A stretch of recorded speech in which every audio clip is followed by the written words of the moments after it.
Assalamualaikum warahmatullahi wabarakatuh. Nama saya Cici Novita. Di sini saya akan menjelaskan slide nomor 2 sampai slide nomor 3. Apa itu pengertian manajemen produksi? Pengertian manajemen produksi secara umum adalah sebagai penataan proses pengubahan bahan mentah menjadi produk atau jasa yang diinginkan sehingga memiliki nilai jual. Pengertian manajemen produksi menurut Handoko. Menurut Handoko, pengertian manajemen produksi dan operasional adalah berbagai usaha pengolahan secara optimal, penggunaan semua sumber daya atau faktor-faktor produksi, tenaga kerja, mesin-mesin, peralatan, bahan mentah, dan lain sebagainya di dalam proses informasi bahan mentah dan tenaga kerja menjadi berbagai atau jasa. Pengertian manajemen produksi menurut Sofyan As-Sauri. Menurut Sofyan As-Sauri, pengertian manajemen produksi adalah kegiatan untuk mengatur dan mengkoordinasikan penggunaan berbagai sumber daya manusia, sumber daya alat, sumber daya dana, dan bahan secara efektif dan efisien untuk menciptakan dan menambah kegunaan sebuah barang atau jasa. Pemahaman mengenai pengertian manajemen produksi ini kerap dikesampingkan, padahal dari sini semua bisnis bisa melakukan efisiensi karena bagian ini memerlukan dana yang tidak sedikit. Idealnya bidang produksi harus melakukan beberapa hal seperti 1. Peningkatan produktivitas, 2. Menggunakan simbiosis industri, 3. Perlindungan karyawan dari bahaya fisik, 4. Penghilangan material yang berbahaya. Hal-hal di atas merupakan bagian yang paling banyak menguras kantong, belum lagi hukum yang berlaku, peraturan buruh, dan juga hambatan lain yang berefek besar pada budgeting produksi. Karena itu, penataan bagian produksi tidak hanya terbatas pada membeli bahan baku murah saja, tetapi pembentukan sistem dan pemanfaatan teknologi bisa bertahan dalam keadaan yang sulit. Persoalan dalam bidang produksi dan solusinya. Macam-macam persoalan yang terjadi dalam bidang produksi. 1. Memprediksi permintaan untuk produk. Saat ini masih banyak produsen di Indonesia yang kesulitan memprediksi permintaan pelanggan di masa mendatang. Masalah utamanya yakni mereka tidak memiliki alat pelaporan canggih yang memungkinkan mereka untuk memperkirakan berapa banyak yang harus mereka jual di beberapa bulan ke depan atau tahun selanjutnya. Akibatnya, barang yang diproduksi tidak sesuai dengan yang diminta oleh pelanggan. Solusi untuk dapat mengetahui berapa banyak permintaan pelanggan. Untuk mengetahui produksi produsen sebaiknya memiliki perangkat lunak dengan fitur pelaporan yang akurat yang dapat memudahkan mereka menarget penjualan serta memperkirakan berapa banyak produk yang sebaiknya mereka jual di masa depan. 2. Mengontrol persediaan. Pengelolaan persediaan masih menjadi salah satu tantangan utama dalam industri manufaktur, tetapi berkat bantuan solusi otomatis produksi sudah menjadi lebih jauh sederhana. Sayangnya saat ini masih banyak produsen, terutama yang bisnisnya berskala kecil, yang masih mengelola persediaan material secara manual. Pelacakan inventaris adalah proses yang memakan banyak waktu yang seharusnya dapat dijalankan secara cepat dengan bantuan software. Melakukan pengecekan stok secara manual sangat tidak efisien dan rawan kesalahan yang dapat mengakibatkan ketidakakuratan dalam perhitungan stok, kekurangan dan kelebihan stok, dan kerusakan barang yang tidak teridentifikasi dengan tepat. Solusi untuk menghindari pembelian bahan baku dan peralatan yang tidak perlu atau kekurangan persediaan dan berujung pada ketidakpuasan pelanggan. Strategi manajemen persediaan yang baik sangat diperlukan. Audit dan pemeriksaan inventaris secara rutin serta dilakukan baik itu perhitungan fisik maupun siklus untuk mengidentifikasi ketidaksesuaian pada data dan jumlah barang sebenarnya berkode scan dapat digunakan untuk mempercepat proses pengecekan. Kekurangan tenaga kerja berkualitas. Meskipun otomatis dan robot dapat membantu mengisi kesenjangan tenaga kerja maupun manusia, akan tetapi diperlukan untuk menganalisis dan menyelesaikan masalah serta mengelola produksi. Misalnya saat ini pekerja manufaktur yang berkualitas dari generasi baby boomers sudah mulai meninggalkan pekerjaan mereka dan industri manufaktur memiliki kebutuhan yang sangat tinggi untuk tenaga kerja. Solusi untuk mengatasi kekurangan tenaga kerja yang berkualitas, produsen harus kreatif dalam merekrut karyawan, yakni dengan mengandalkan berbagai online platform untuk memposting lowongan pekerjaan.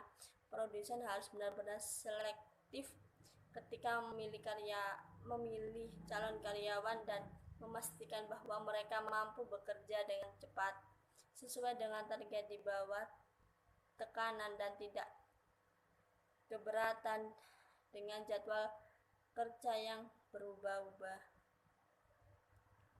Selain itu, produsen harus dapat memfasilitasi karyawan baru dan lama mereka dengan pelatihan secara berskala untuk membantu meningkatkan potensi mereka. Produsen perlu mempertimbangkan untuk menggunakan kompetisi manajemen software untuk menjembatani kesenjangan kompetisi karyawan. Saya, Ika Octavia, akan melanjutkan materi selanjutnya. International Standardization Organization, organisasi internasional untuk standarisasi, dalam bahasa Inggris International Organization for Standardization.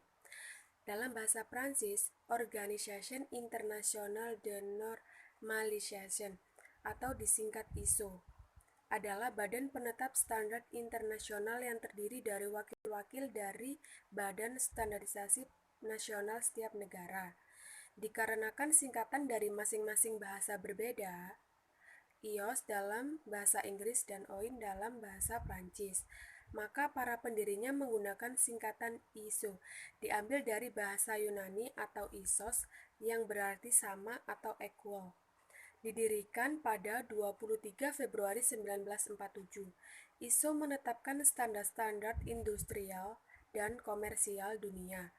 ISO merupakan lembaga nirbala internasional. Pada awalnya dibentuk untuk membuat dan memperkenalkan standarisasi internasional untuk apa saja. Standar yang sudah kita kenal antara lain standar jenis film fotografi, ukuran kartu telepon, kartu ATM bank, ukuran dan ketebalan kertas, dan lainnya. Dalam menetapkan suatu standar tersebut, mereka mengundang wakil anggotanya dari 130 negara untuk duduk dalam komite teknis atau TC, subkomite atau SC, dan kelompok kerja atau WIKI. Peserta ISO termasuk satu badan standar nasional dari setiap negara dan perusahaan-perusahaan besar. ISO bekerja sama dengan Komisi Elektronik Internasional atau IEC yang bertanggung jawab terhadap standarisasi peralatan elektronik. Selanjutnya, International Standardization Organization. Perbedaan ISO 9001 dan ISO 14001. Lazimnya standar ISO sangat spesifik untuk produk, material atau proses khusus, berbeda dengan ISO 9001 dan ISO 14001. Di lingkungan perpustakaan kini muncul standarisasi menggunakan ISO 9001 dan ISO 14001. Kedua standar ISO tersebut merupakan standar sistem manajemen generik. Di sini generik artinya standar yang sama dapat diterapkan ke setiap lembaga, besar atau kecil, apapun produk maupun jasanya, dalam setiap sektor aktivitas tanpa memandang apakah organisasi itu merupakan organisasi bisnis, administrasi, negara, atau swasta. ISO 9001 memuat persyaratan generik untuk mengimplementasikan sistem manajemen kualitas, sedangkan ISO untuk sistem manajemen lingkungan. Standar generik dapat diterapkan pada setiap organisasi. Misalnya, standar sistem manajemen ISO yang baru kini telah dikembangkan dan diterapkan seluruh dunia. Contoh ISO 22000 atau keamanan makanan, ISO 28000 keamanan jalur perbekalan, dan ISO atau IEC 27001 atau keamanan informasi. Assalamualaikum warahmatullahi wabarakatuh. Nama saya Nureta Dwi Sari. Saya akan menjelaskan tentang International Standardization Organization.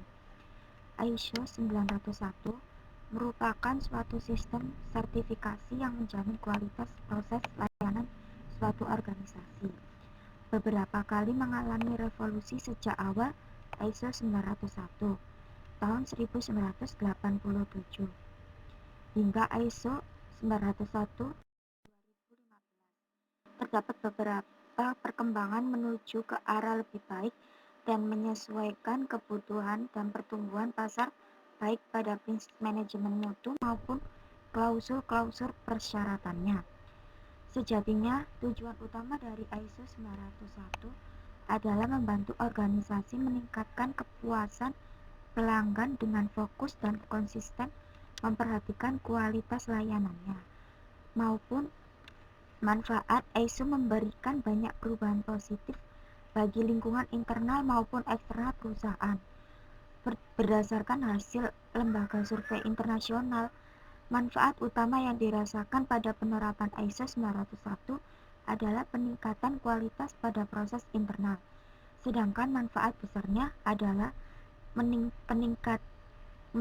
peningkatan image perusahaan serta meningkatkan hubungan baik kepada pelanggan.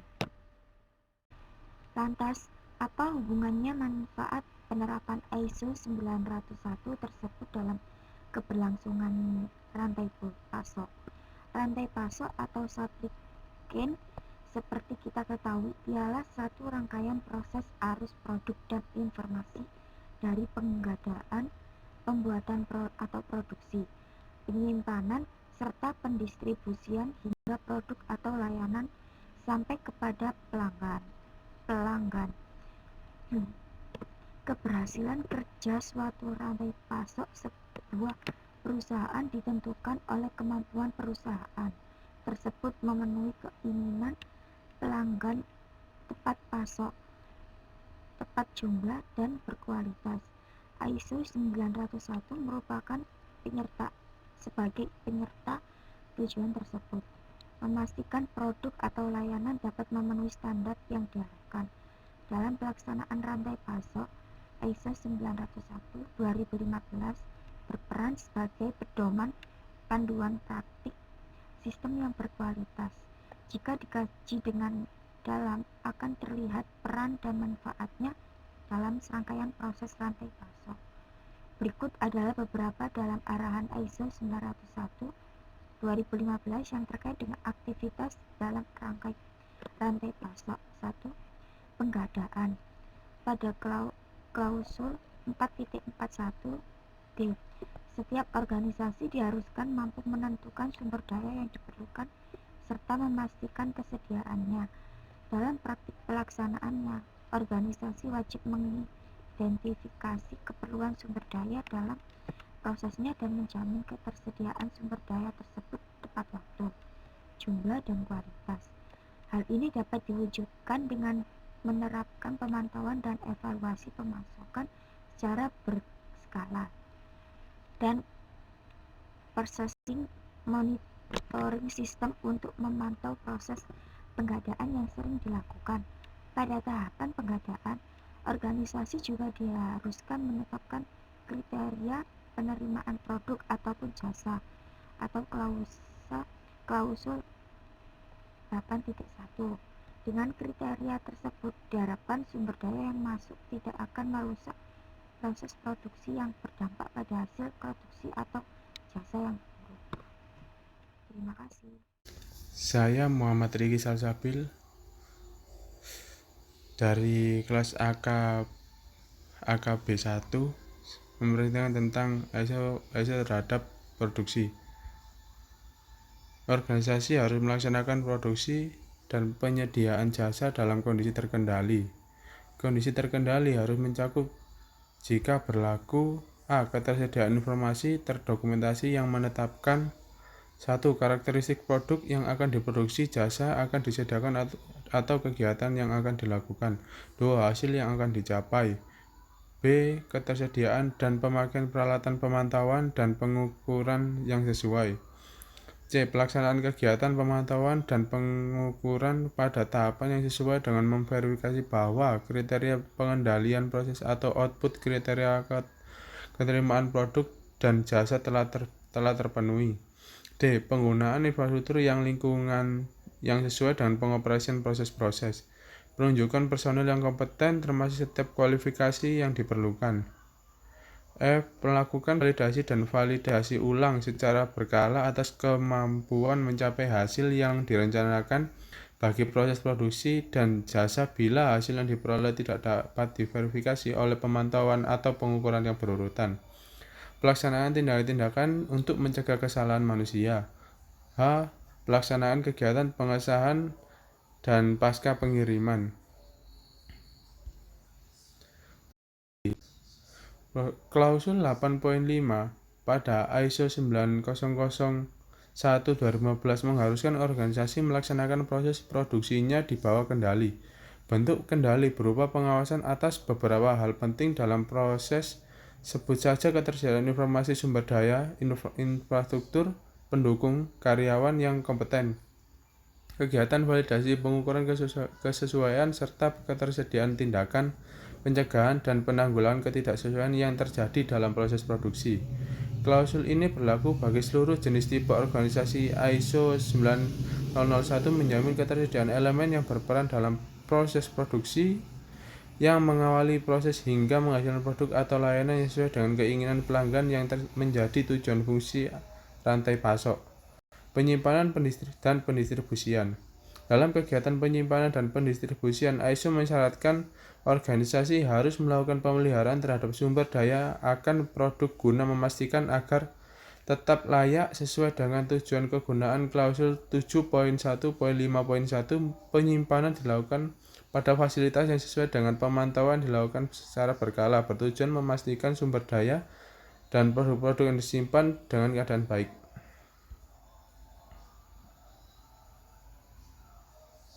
Rasio manajemen produksi. Di dalam manajemen produksi dan operasi, kita sering mendengar istilah produktivitas untuk mengukur efisiensi seseorang, mesin, pabrik ataupun sistem dalam mengubah input, bisa dibilang masukan, menjadi output atau bisa disebut keluaran yang diinginkan. Yang dimaksud dengan input dalam produktivitas ini dapat berupa sumber daya yang digunakan seperti modal, tenaga kerja, bahan, bisa disebut material, dan energi, sedangkan output dapat berupa jumlah unit produk ataupun pendapatan yang dihasilkan. Produktivitas biasanya dinyatakan dengan rasio yang membandingkan antara output terhadap input yang digunakan dalam proses produksi atau output per input unit.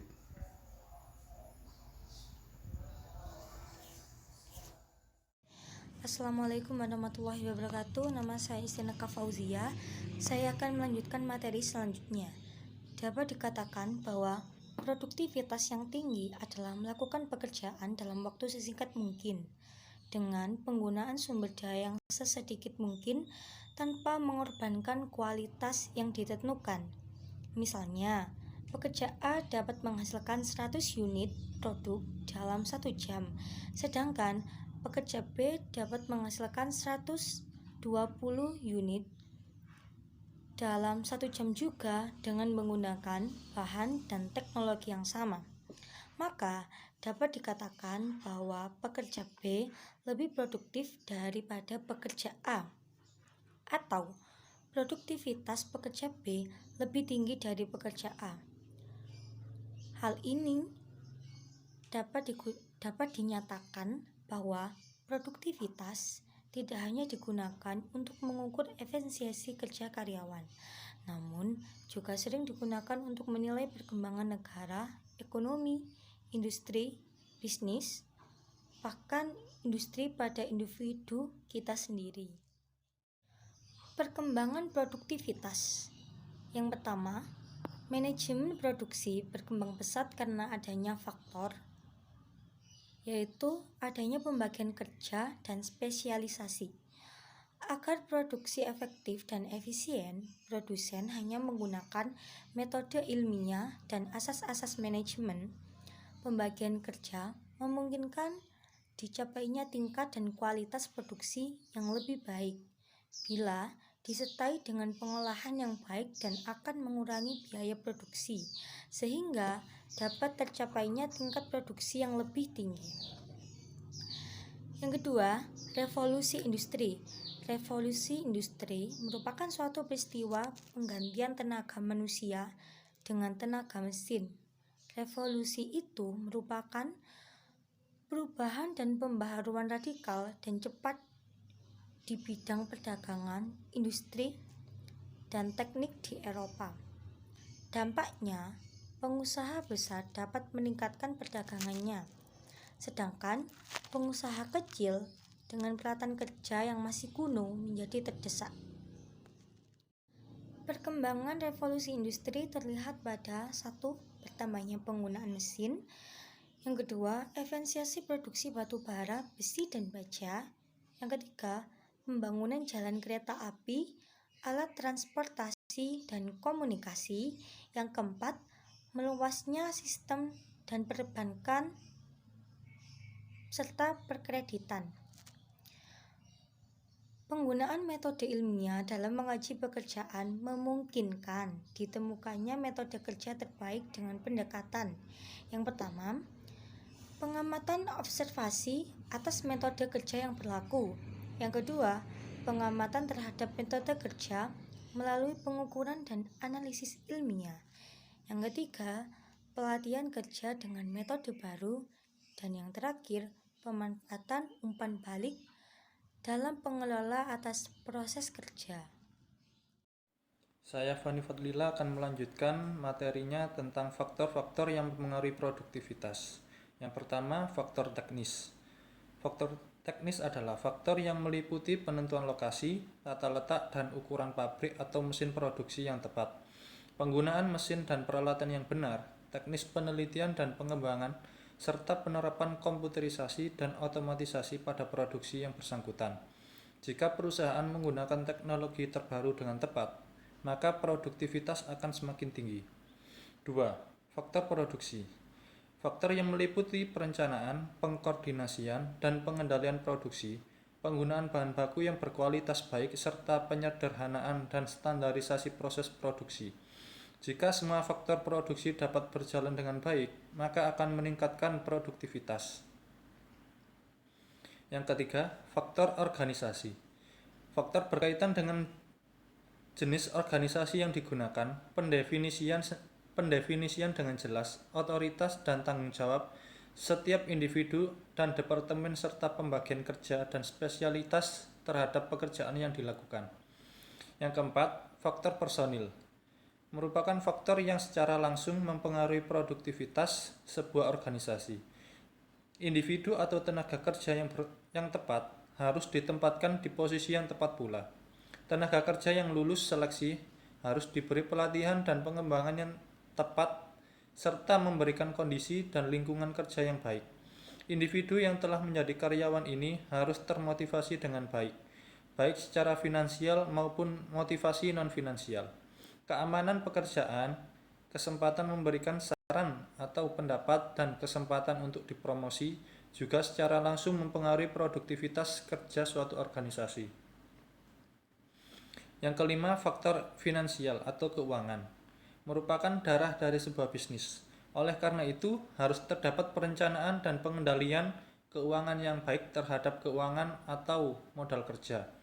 Penggunaan modal atau pemborosan keuangan harus dihindari. Manajemen harus memperhitungkan dengan baik pengembalian atas modal yang mereka investasikan. Keuangan yang dikelola dengan baik akan meningkatkan produktivitas suatu perusahaan atau organisasi. Yang keenam, faktor manajemen. Suatu manajemen yang bersifat ilmiah profesional, berorientasi masa depan, tulus dan kompeten akan secara positif mempengaruhi produktivitas organisasinya. Manajemen yang dapat mengoptimalkan penggunaan sumber daya yang tersedia untuk mendapatkan hasil yang maksimal dengan biaya terendah. Menggunakan teknik produksi terbaru, memberikan lingkungan kerja yang baik dan selalu memotivasi karyawannya akan secara signifikan meningkatkan produktivitas organisasinya. Yang ketujuh, faktor pemerintah. Peraturan dan kebijakan pemerintah seperti peraturan ketenagakerjaan, kebijakan fiskal yang meliputi suku bunga dan perpajakan akan sangat berpengaruh pada produktivitas suatu organisasi. Manajemen organisasi yang memiliki pengetahuan tentang peraturan dan kebijakan pemerintah serta menjaga hubungan yang baik dengan pemerintah akan dapat meningkatkan produktivitas organisasinya. Yang ke-8, faktor lokasi. Produktivitas kerja suatu organisasi juga sangat tergantung pada lokasi di mana organisasi tersebut berada. Faktor lokasi tersebut diantaranya seperti fasilitas infrastruktur, kedekatan dengan pasar, kedekatan dengan sumber bahan baku, tenaga kerja yang terampil, dan lain-lainnya. Sekian presentasi dari kelompok kami. Apabila ada tutur kata atau kesalahan kata, mohon maaf. Sekian. Assalamualaikum warahmatullahi wabarakatuh.